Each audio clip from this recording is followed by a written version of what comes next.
2024 সাল এই সময়ে রাজ্যে সরকারি কর্মচারী সংখ্যা কমেছে 56,000-এর উপর। এই সময়ে রাজ্যের বিভিন্ন দপ্তরে শূন্যপদ অবলব্ধি হওয়ার পর শূন্যপদ এখন যা আছেন তার সংখ্যা 50,000-এর উপর।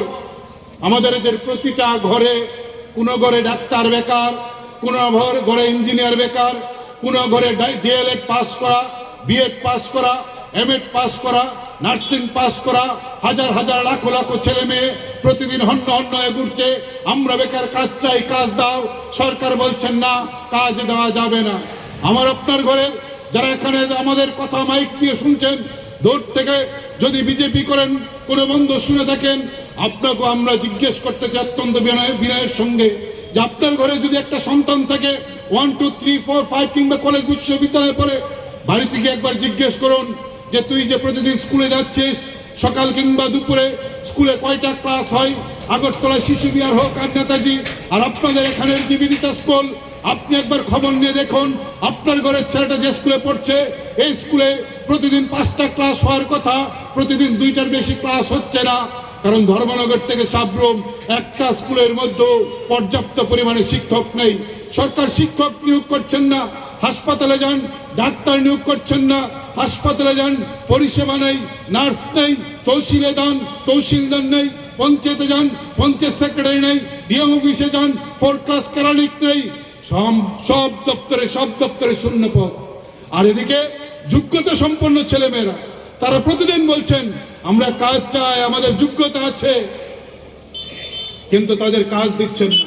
এর যে যখন এই সরকারটা 2018 সালে প্রতিষ্ঠিত হয়, তার আগেই তো কথা দিয়েছিল বছরে 50,000 যুবকের সরকারি চাকরি হবে। 7 বছর অতিক্রান্ত, 2018 থেকে 2024 7 বছরে 50,000 করে 3.5 লক্ষ চাকরি হওয়ার কথা ছিল। আমরা হিসাব করে দেখছি কই 3 লাখ, 3.5 লাখ, 1,50,000, 10,000 না। গত 7 বছরে আমাদের রাজ্যে সরকারি চাকরি হয়েছে মাত্র 9,552 জনের। যখন রাজ্যে বামফ্রন্ট সরকার ছিল, প্রতিদিন গড়ে 11 জনের বাড়িতে হলুদ খামে বড় অফার যেত। প্রতিটি বাড়িতে, প্রায় কোনো না কোনো বাড়িতে প্রতিদিন গড়ে 11 জন সরকারি চাকরি পেতেন। এই যখন গোটা রাজ্যে বামফ্রন্ট সরকার পরিস্থিতি তৈরি করে দিয়েছিলেন, সেই পরিস্থিতির কারণে রাজ্যে আমাদের সরকারি কর্মচারীর সংখ্যা বাড়ছিল। স্কুলে শিক্ষকের অভাব নেই, হাসপাতালে ডাক্তার নার্সের অভাব নেই, অফিসারে কর্মচারীর অভাব নেই। স্কুলে গেলে 6টা ক্লাস প্রতিদিন, হাসপাতালে গেলে সঙ্গে সঙ্গে ডাক্তার নার্স পরিষেবা। আজ সব ভেঙে পড়েছেন। শুধু সরকারি চাকরি, যেখানে 2F হয় শহর নগরে, সেখানে 2F এর শ্রম দিবস নেই, সেখানে 2F এর মজুরি বৃদ্ধি হয় না, সেখানে মাধ্যব্বরের থাবাই। সিদ্ধান্ত নিয়েছি গোটা রাজ্যের যুবকদের সংগঠিত করে এই সরকারের যে স্বৈরাচারী পদক্ষেপ, তার বিরুদ্ধে আমরা মানুষকে সংগঠিত করব। এই লড়াই শুধুমাত্র যারা ডিওয়াইএফআই করেন, যারা লাল ঝান্ডার সমর্থক, তাদের স্বার্থ রক্ষা করবার জন্য না। এই লড়াই রাজ্যের 40 লক্ষ মানুষের স্বার্থে লড়াই। এই লড়াই যারা যুব মোর্চার সমর্থক, যারা ওভার টাইম পরিশ্রম করছেন ওই সিপিআইএম এর মিছিলকে আটকানোর জন্য, সিপিআইএম এর পার্টি অফিসকে ভাঙচুর করবার জন্য, আমরা ডিওয়াইএফআই এবং টিওয়াইএফ এত বড় হৃদয় নিয়ে আমরা তাদের জন্য লড়াই করছি।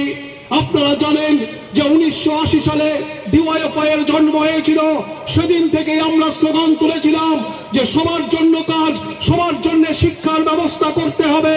সবার জন্য কাজ মানে জাতি, ধর্ম, বর্ণ নির্বিশেষে, দল মত নির্বিশেষে সমস্ত বেকারের কর্মসংস্থানের জন্য আমরা ডিওয়াইএফআই কথা বলছি।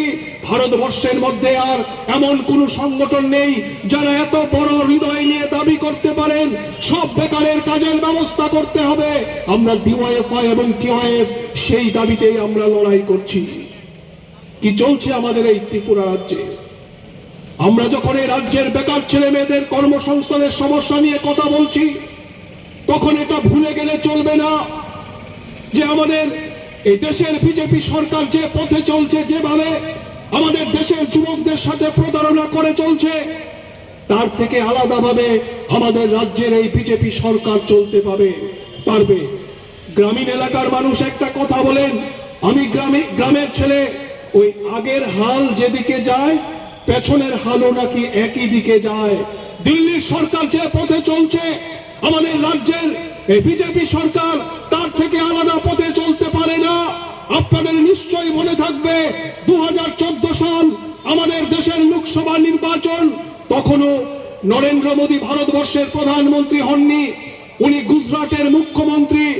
16টি জেট বিমান নিয়ে কাশ্মীর থেকে কন্যাকুমারিকা গোটা ভারতবর্ষ ঘুরে নরেন্দ্র মোদী সেদিন স্লোগান দিয়েছিলেন, একবার আপনারা আমাকে প্রধানমন্ত্রীর চেয়ারে বসান, আমি এই ভারতবর্ষের মানুষের জন্য আচ্ছে দিন ছিনিয়ে আনবো, বছরে 2 কোটি বেকার ছেলে মেয়ের কর্মসংস্থানের ব্যবস্থা আমি করব। আজকে কোথায় আমাদের দেশে কর্মসংস্থান? আজকে আমরা যখন ডিওয়াইএফআই এই সময় দাঁড়িয়ে কথা বলছি, তখন সরকারি পরিসংখ্যান হচ্ছে আমাদের দেশের যুব সম্প্রদায়ের 83% হচ্ছে বেকার। আমাদের ভারতবর্ষের কেন্দ্রীয় সরকারের যে দপ্তরগুলো আছে, এই দপ্তরগুলোতে 9.5 লক্ষের বেশি শূন্য পদ খালি পড়ে আছে। এই শূন্য পদগুলোতে লোক নিয়োগ করবার জন্য